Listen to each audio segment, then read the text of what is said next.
y de cambio, ley de cosmos. Si comprendemos, cuando mínimo esto, que no puede estar en el mismo nivel ontológico, es decir, de aparición en el lenguaje, no puede estar en el mismo nivel que los fenómenos que explica. Si comprendemos eso, ya comprendemos entonces lo más importante del arjé, que tiene que ser transfenoménico sin ser trascendente, que tiene que ser, entonces cuidado con esto, aquella dimensión inmanente a los fenómenos que no es fenoménica, Ay, entonces, fijaos, porque si no me equivoco y no os molestáis con el tipo de caricaturas a veces muy desagradables que yo tengo que hacer solo a favor de que no tardemos mucho más tiempo. Así que entonces, si es transfenoménica y no es un fenómeno, será trascendente, misteriosa, ya tendremos otra vez la fuga al infinito. No, es inmanente a los fenómenos, no será el lenguaje fenoménico. La pregunta inmediata por vuestra parte, si nuestras sesiones de trabajo no hubieran fracasado y ya sí estuvierais en no pensamiento mitológico, sería: ¿y dónde se dan? ¿Dónde se da? Pues si se dan sin fenómenos. ¿Pueden darse sin fenómenos? ¿O pueden el arjé o los arjai? ¿Podrían entonces, ya que no se dan en el lugar de los fenómenos, no darse en ningún lugar? ¿Alguien quiere, por favor, contestarme a esta pregunta? Porque si contestamos a esa pregunta, yo tendré...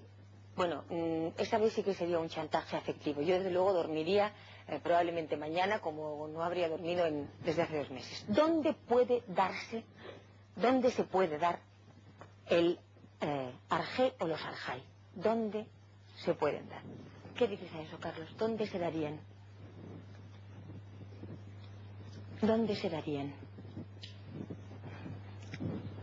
¿Dónde se darían? ¿Alguien quiere contestar? Yo creo que solo no.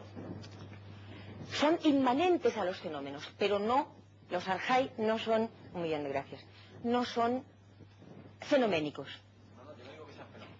Digo que si no hay un sistema de fenómenos, no se da el arjé. ¿Alguien quiere contestar o discutir o matizar esa afirmación? Si no hay un sistema de fenómenos. Desde luego, los responsables de que esos fenómenos tengan dimensión de sistema serían precisamente el principio o los principios, ¿verdad? El arjé o los arjai.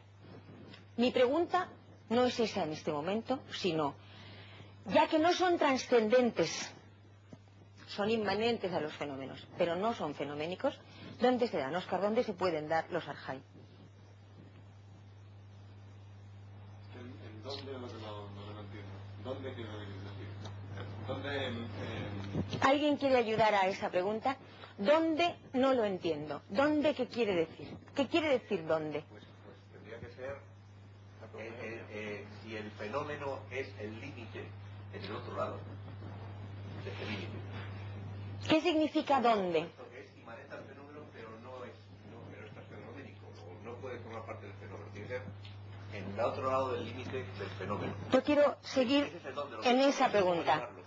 ¿Qué significa dónde? ¿Habla más alto?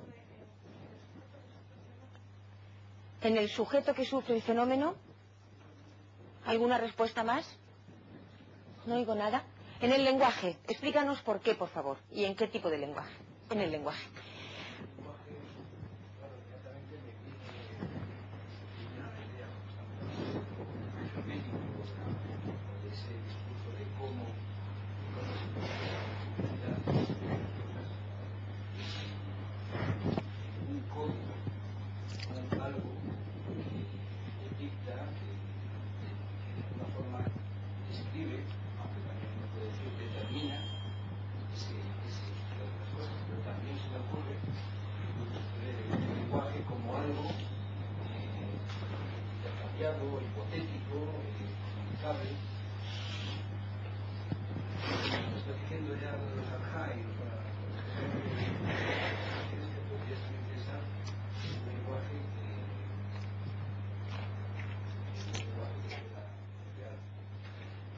De tal manera que el dónde, para si ya sí somos griegos, de algún modo, ya entenderemos siempre el dónde como un lenguaje. Hemos hablado ya muchas veces de cómo no hay un solo registro documental griego que no suponga la intralingüisticidad. No hay ninguna realidad que pudiéramos admitir que se diera en ningún lenguaje. Por lo que me parece, ¿cómo era tu nombre? Por lo que me parece que Javier localiza la cuestión del lugar como lenguaje, es también a partir, ¿os acordáis de las consideraciones que hacíamos el último día respecto de la condición estética de las culturas griegas, ¿verdad?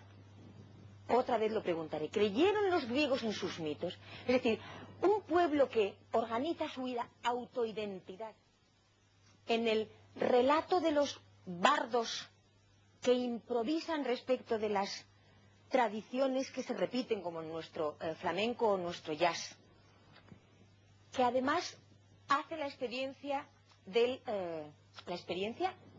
teatro ático como política. El teatro griego es el ágora, es el lugar del lazo social, el lugar del logos, en este caso social. O sea, el lugar de la educación cívica es un lugar de educación estética, contra la venganza, contra el resentimiento, contra el exceso de sentimiento de responsabilidad y de culpa.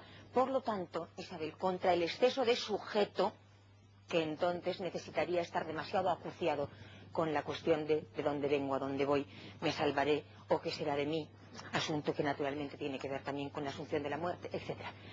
No hay realidades que no se den en ningún lenguaje.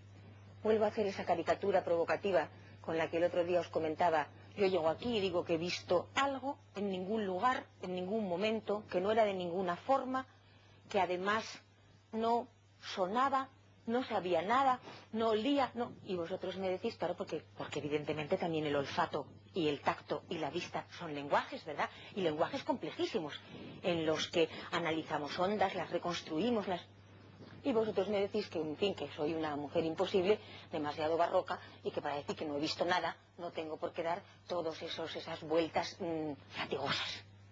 Porque si no se diera en ningún lenguaje, estaríamos entonces en el inefable que distingue además al loco del que sí comparte en algún modo de comunidad y de convención los usos y las percepciones y las experiencias con los demás. En un lugar, por lo tanto, se da eso transfenoménico que llamamos arjé o arjai, un lugar que es un lenguaje. ¿Qué lenguaje? ¿Qué lenguaje sería ese? ¿Cómo es tu nombre? ¿Cuál es tu nombre? ¿Perdona? Paz. Pilar. ¿En qué lenguaje, Pilar? Podría manifestarse lo uno de lo múltiple, lo mismo de lo otro, la ley del cambio, la ley de cada cambio del que se trate, concreto. La ley de cada, no del cosmos, el uno todo, que a lo mejor no existe, sino de cada sistema de orden. Y dicho de otra manera, lo eterno de lo contingente, lo que no muere, de lo que muere, porque si muriera, no se daría lo mismo, con independencia de las condiciones, ni podría haber prospectiva científica, ni podría haber episteme de ninguna clase. ¿En qué lenguaje se dará eso eterno y necesario de lo contingente? ¿En qué lugar que es un lenguaje? Mientras Pilar piensa, tened en cuenta que logos, cuando significa enlace, significa palabra, significa ley. Las acepciones de logos son enlace, que es la originaria, lo que une, como os comenté, las, ¿cómo se llaman antes de estar? Las espigas en una gavilla, ¿verdad? Por lo tanto, enlace, ley y palabra. Pero por palabra, a partir de ahora, si ya somos griegos, tenéis que oír lugar. Un lugar